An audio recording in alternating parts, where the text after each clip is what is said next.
Amigos de Mirada Profunda, este espacio de periodismo sin compromisos, bienvenidos. El poder legislativo sometido al ejecutivo, o sea, el régimen de Morena, se ha salido con la suya en materia de reformas a la ley de amparo.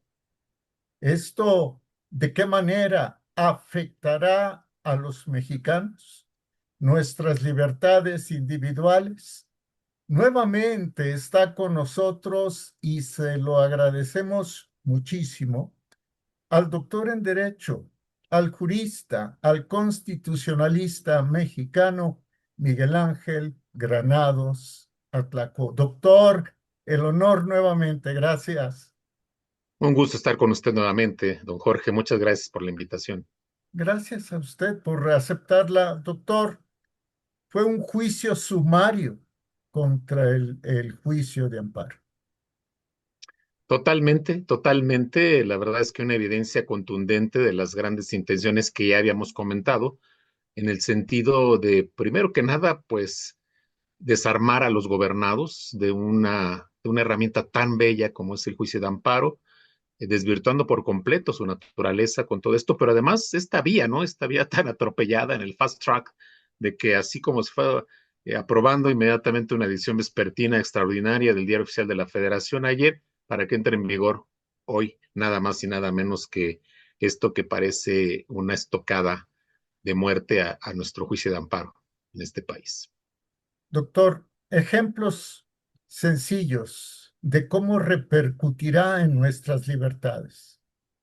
Bueno, primero que nada, el tema que es algo de las cosas más delicadas que yo vería, que es la parte relativa al interés, el tema del interés legítimo, en el que pues tenemos clarísimo que es un principio del derecho, que efectivamente quien pretenda llevar a cabo una acción, ejercer una acción, pues se asuma como titular del derecho que está tratando de esgrimir, ¿no? Esto es algo muy lógico.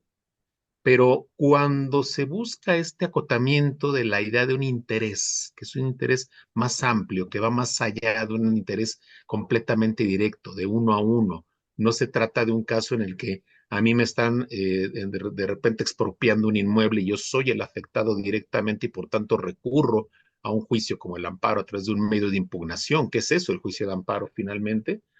Pues resulta que ahora tendría que haber esto, ¿no? Una focalización total del interés y que entonces ya no cabría esta oportunidad de que grupos, organizaciones, pienso mucho en las ONGs, pienso en aquellos grupos de ciudadanos que ven con inquietud cuando algo se presenta y tiene mucho que ver con los antecedentes históricos inmediatos, don Jorge, porque ¿qué fue lo que impidió en muchas ocasiones llevar a cabo estas obras faraónicas absurdas, elefantes blancos gigantescos, como es el caso del Tren Maya, el caso del AIFA, donde lo que impidió que se desbordara, ¿no?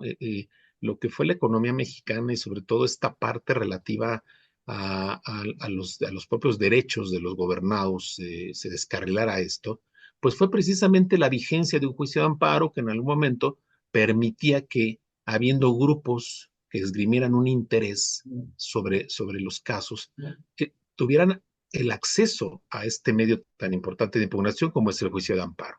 Hoy se está acotando esto con la reforma, que es lo que yo vería, digamos, como el ataque más directo que viene de, lógicamente, repito, una inercia de agresiones, de ofensas a la Constitución, de ofensas al Estado de Derecho, en donde pues finalmente parece que es cierto esto que alguna vez se dijo, ¿no? Al diablo las instituciones, ¿no?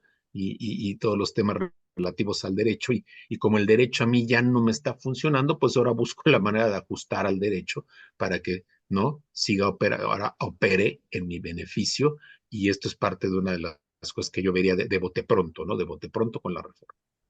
Una venganza de López Obrador, lo dice Jorge Santa Cruz, una venganza en contra de aquellos que lograron detener por algunos meses las obras faraónicas, lo que ellos llamaron obras insignia y que son obras que han sido fracasos monumentales. así es, yo vería en buena medida también esta reacción, que repito, me parece fuera de toda lógica que un gobernante debería manejarse, pues cuidando el Estado de Derecho, porque mire, finalmente uno revisa la historia inmediata de nuestro país, la historia política, la historia en general, y uno se percata de que estas modificaciones que se fueron generando a lo largo de los años, los últimos 35 años particularmente, pues es lo que ha permitido que estemos donde estemos parados, en lo que se ha pretendido generar una vida democrática. Pero volteamos hacia cualquier lado y observamos que efectivamente hay estas ofensas, estas agresiones a una construcción democrática que nos lleva a un retroceso, repito, de 35 años, que sí me parece grave, porque no pareciera que quisiéramos abonar a que estas cosas fueran mejores, sino que simplemente estamos anteponiendo otra clase de elementos que vendría a colación también como parte de lo que son este paquete de reformas a la ley de amparo, en donde, por ejemplo, también encontramos esta parte tan delicada de la suspensión, porque pues no hay otra evidencia más que el hecho de que se busca un enriquecimiento en el que no importa si pasamos por encima de aquellos que finalmente han sido quienes han sostenido este país, que somos quienes los que aportamos, ¿no? A través de los impuestos que padecemos estas cargas tributarias de por vida. Su servidor siempre ha trabajado en alguna instancia de gobierno y en algún momento, pues a mí nadie me ha preguntado si quiero pagar mis impuestos, a mí me los cobran y ya no tengo para dónde hacerme, ¿no? Habemos lo que he llamado yo un mercado cautivo en cuanto al pago de impuestos, y si esto le agregamos que hay quienes se dedican a los sectores realmente productivos, porque también hay que decirlo, estamos en presencia de un régimen que no ha sido productivo, y entonces quien sí realmente produce, pues en algún momento estamos desincentivando que esto suceda, cuando prácticamente ya estamos contando en los bolsillos del erario y en los bolsillos de la recaudación, pues millones y millones de pesos, que es algo que está en juego. Porque además le quiero decir que esto es algo que resulta una falacia, porque estamos hablando del 58% de asuntos en los que aparentemente con esta aplicación violatoria de derechos humanos, atentatoria a las garantías, se supone que habría un ingreso prácticamente garantizado para el Estado por la vía de esta aplicación ya literal de créditos fiscales. Sí, pero nada más hay un problema. Estamos hablando de repente de empresas que ya están quebradas, que no tienen el dinero suficiente, que no podrían enfrentar un compromiso fiscal de ese tamaño, y entonces ni siquiera es real ese dinero. O sea, no es un dinero que digas, efectivamente, aquí están, ¿no? Están hechos los pagos, están cubiertos, es un dinero que tiene en su mano el Estado. No es cierto, no es cierto. Y entonces, esto, curiosamente, lo único que va a hacer es sí efectivamente afectar a aquellos que en algún momento tengan la solvencia para cubrir esos créditos fiscales, y pues ya con esta famosa suspensión que deja de tener la efectividad, que es para lo que fue creada en su momento esta institución dentro del propio juicio de amparo, pues con esto ni siquiera yo vería que se logra ese objetivo de una recaudación que yo llamaría una recaudación tramposa, una recaudación que no tendría nada absolutamente que ver con un criterio de recaudación fiscal que sea justo y que también pues corresponda a lo que dice la propia Constitución como criterios fundamentales de una proporcionalidad y una equidad en lo que es el pago de los impuestos, pero no solo eso, sino que también yo vería que ya es un dinero que está manchado de ilicitud. Doctor, explíquenos el tema de la retroactividad. ¿Eso en qué va a afectar a la economía de México? Pues bueno, es que efectivamente se buscó una trampa, no se hizo una trampa. Originalmente ya hemos comentado que, bueno, parecía que la Cámara de Diputados le iba a corregir la plana a la Cámara de Senadores e iba a decir, a ver, no, vamos quitando ese artículo transitorio, es atentatorio al 14 constitucional. El 14 constitucional dice con toda precisión que a ninguna ley será efecto retroactivo en perjuicio de persona alguna. Pero fíjese el dato que le estoy diciendo, ¿eh? Dice la Constitución a ninguna ley. Y el argumento que se está dando para en algún momento sostener esta retroactividad es que se trata de una ley procesal o de una ley adjetiva, como decimos los abogados, que aquí habría que aclararle a su auditorio que efectivamente hay leyes que se llaman leyes sustantivas que van a considerar o consagrar los derechos que se tienen, ¿no? Y las leyes adjetivas, su función es una función procesal, es decir, mientras la sustantiva me dijo a qué tengo derecho, la adjetiva me dice cómo puedo ejercer ese derecho. Bueno, perdón, pero la ley de amparo no es eso, o sea, la ley de amparo es una ley mixta, ni siquiera es una u otra, es una mezcla entre elementos sustantivos y elementos adjetivos. Por tanto, es un argumento completamente insostenible el calificarle como una ley o como reformas de carácter procesal estrictamente. Entonces, es atentatorio por completo al 14 constitucional y esto trae como consecuencia algo también que va contra la razón de la irretroactividad. Imagínense usted que de repente hoy ponen en vigor una ley que diga que es delito, pongamos un ejemplo ab absurdum, que es delito ser comunicador, ¿sí? Y usted dice, bueno, pues yo lo soy desde hace 40 años, y entonces le van a decir, oiga, pues usted vivió en un delito durante 40 años. Y a ver, espérame, acabas de decir que es delito en este momento, no que lo ha sido toda la vida. No importa, de todos nos vamos hacia atrás. Un poquito así de absurdo está el tema, ¿no? Pero además tiene que ver, repito, con la naturaleza de esta prohibición. El sistema jurídico se tiene que sustentar en un esquema de certidumbre para las personas. Por eso también existe una figura llamada prescripción que se aplica en muchos otros casos, ¿no? Por eso existe este hecho de que el paso del tiempo va a generar una certeza sobre ciertas condiciones, ¿no? Lo que llamamos la percepción negativa, se extinguen obligaciones con el paso del tiempo. Yo no puedo estar expuesto a que dentro de 20 años venga a cobrarme un acreedor al que yo no le pagué desde el año 2000, por ejemplo, ¿no? Entonces viene la figura de la prescripción. Entonces pasa lo mismo ahora a la inversa, ¿no? Yo no puedo pensar que a casos pretéritos venga y se apliquen nuevas leyes, ¿no? Porque esto no estaría funcionando, repito, más que cuando es en sentido positivo. Si fuera en sentido positivo, como lo dice el 14 constitucional, en una interpretación que le llamamos los abogados contrario sensu, revisamos contrario sensu y decimos, a ver, dice que no puede en sentido eh, para afectar a una persona, pero sí lo puede hacer para beneficiar a alguien, por supuesto, y es lo que vemos en materia penal.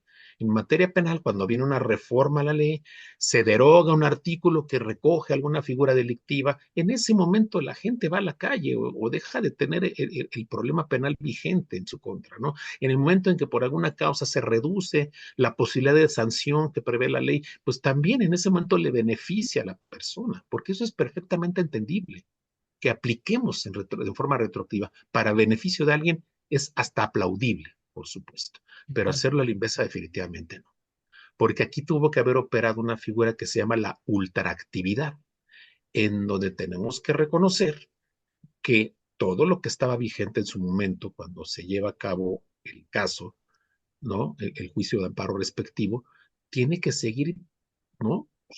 Su continuidad tendrá que obedecer a la regulación vigente al momento en que se inicia. Tan es así que la propia ley de amparo, precisamente, posee un artículo transitorio en el que ya reconoció esta ultraactividad y dijo en su momento, todos los juicios que se estén sustanciando con la ley previa, que fue la que abroga la ley de 2013, se seguirán sustanciando con esta ley. La propia ley de amparo lo reconoció en su origen esta posibilidad de lo que llamamos ultraactividad. Entonces tendría que haberse seguido la misma lógica y no atentar de nueva cuenta contra el Estado de Derecho y contra una lógica jurídica que es la que siempre se ha tratado, se ha buscado que se respete y que por algo está elevado a nivel de rango constitucional, y lo digo con sus letras, a nivel de derecho humano. Esto es un atentado contra los derechos humanos de nosotros los gobernados definitivamente. Es acabar con el Estado de Derecho, doctor, en conclusión, y es la manifestación más tangible, por lo menos así lo ve su servidor, de querer terminar también con la escasa salud económica de este país. Me da la impresión de que quieren de plano acabar con la economía mexicana.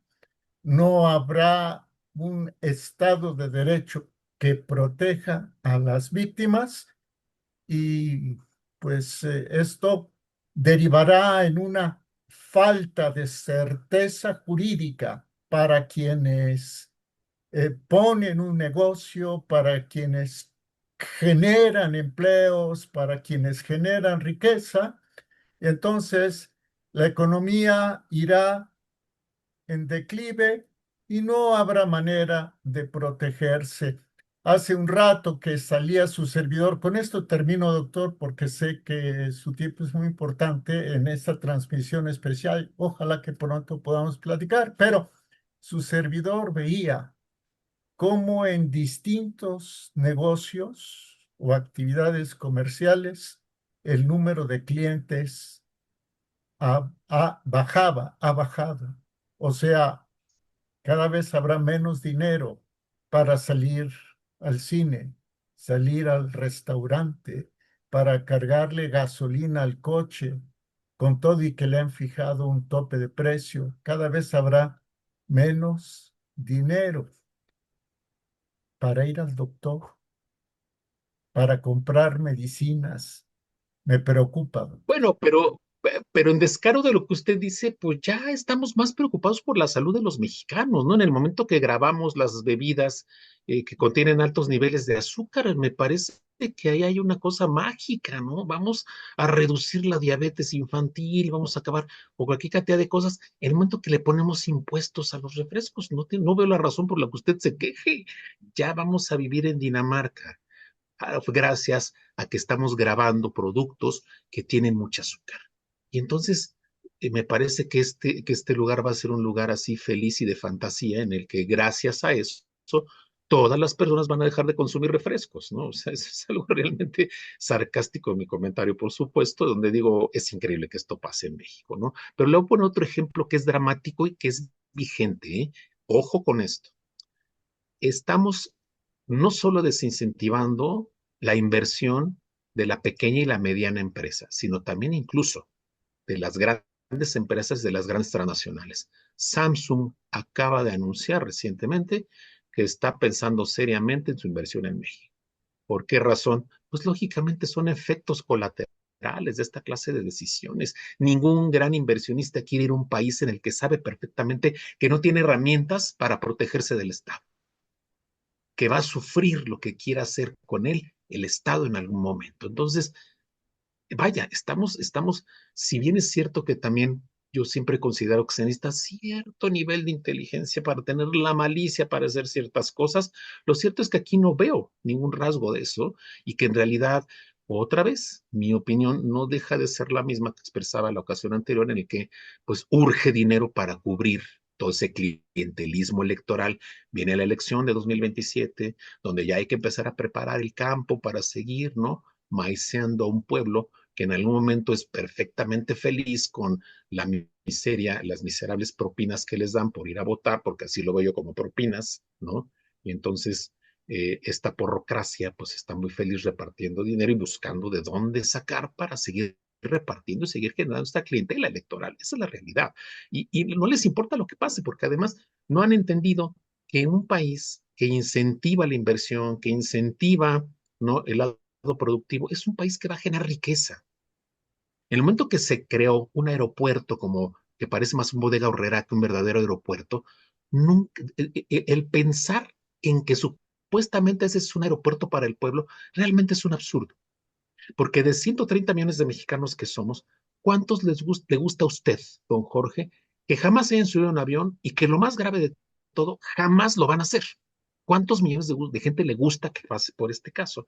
Y los pocos que sí tenemos ese privilegio de poder ir a gastar para trasladar, para ponerse en un avión, pues sabemos perfectamente lo que representa, que no es el avión, es el gasto para ir al aeropuerto, es el gasto para salir del aeropuerto, es el gasto en lo que uno espera, que lo mínimo que espera uno siempre es por lo menos una hora para tomar un avión, ¿no? Y que se toma uno el cafecito, que ahí le cuesta uno 3 veces más que lo que le cuesta uno en la calle, y ya cree empleos, ya obliga a que tengas uno, dos, tres cafés, el restaurante en el que un platillo donde ordinariamente te salen 200 pesos en la calle, te va a costar el triple ahí, no pasa nada porque la gente lo paga. Las boutiques donde te ofrecen ropa moderna, al que se le olvidó algo, al que se le antojó comprarse una gorra de 1,000 pesos, o sea, todo eso la gente que tiene, por eso está ahí, porque va a poder pagarlo.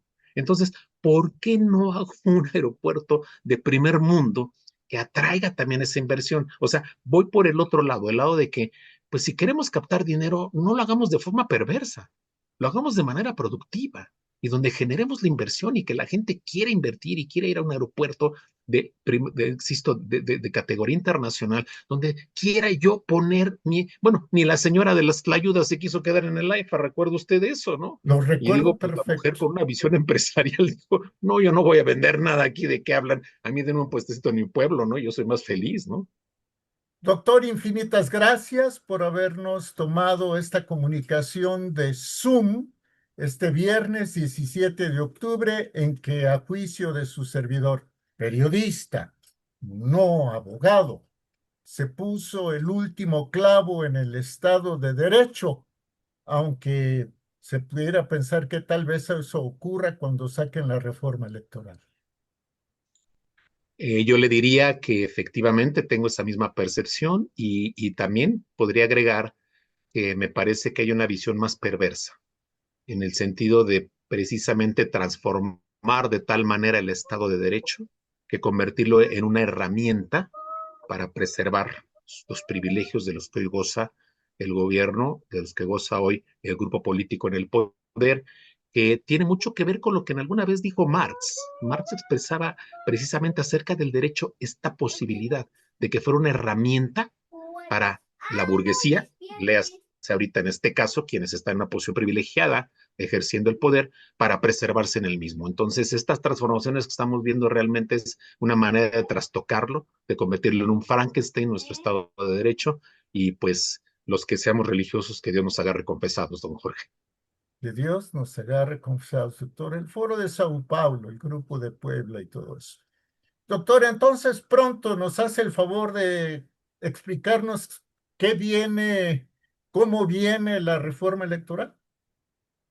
Con todo gusto, con todo gusto. Creo que tengo una escasa experiencia de unos 35 años dedicado a temas electorales que podría funcionar una buena plática sobre estos temas y por supuesto en un enfoque completamente pensado en función de una auténtica democratización que parece ser que también está en un altísimo riesgo en nuestro caso.